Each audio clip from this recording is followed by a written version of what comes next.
بسم الله الرحمن الرحيم.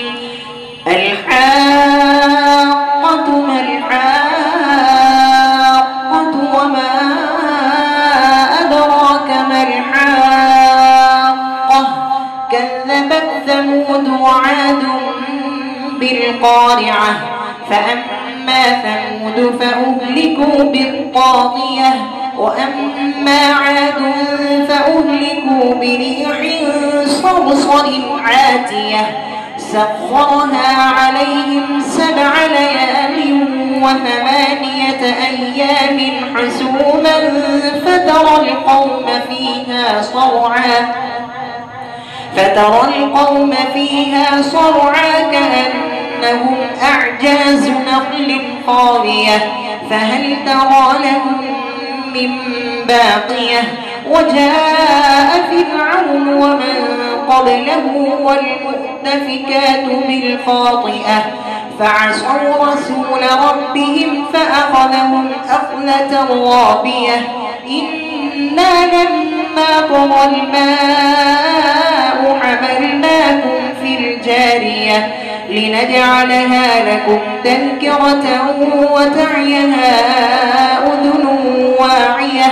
فإذا نفخ في الصور نفخة واحدة وحملت الأرض والجبال فدكتا دكة واحدة فيومئذ وقعت الواقعة وانشقت السماء فهي يومئذ واهية والملك على أرجائها ويحمل عرش ربك فوقهم يومئذ 8 يومئذ تعرضون لا تخفى منكم خافية.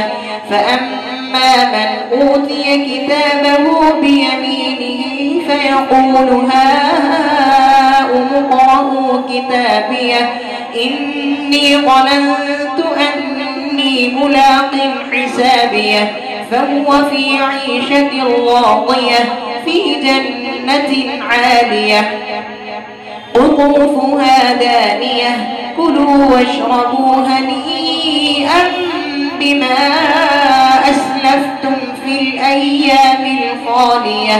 وأما من أوتي كتابه بشماله فيقول يا ليتني لم أوت كتابيه ولم أدر ما حسابيه يا ليتها كانت القاضية ما أغنى عني ماليه هلك عني سلطانيه خذوه فغلوه ثم الجحيم صلوه ثم في سلسلة ذرعها 70 ذراعا فاسلكوه إنه كان لا يؤمن بالله العظيم ولا يحض على طعام المسكين فليس له اليوم هاهنا حميم ولا طعام إلا من غسلين لا يأكله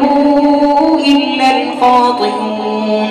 فلا أقسم بما تبصرون وما لا تبصرون إنه لقول رسول كريم وما هو بقول شاعر قليلا ما تؤمنون ولا بقول كاهن قليلا ما تذكرون. تنزيل من رب العالمين ولو تقول علينا بعض الأقاويل لأخذنا منه باليمين ثم لقطعنا منه الوتين فما منكم من أحد عنه حاجزين. وإنه لتذكرة للمتقين وإنا لنعلم أن منكم مكذبين وإنه لحسرة على الكافرين وإنه لحق اليقين فسبح فسبح باسم ربك العظيم.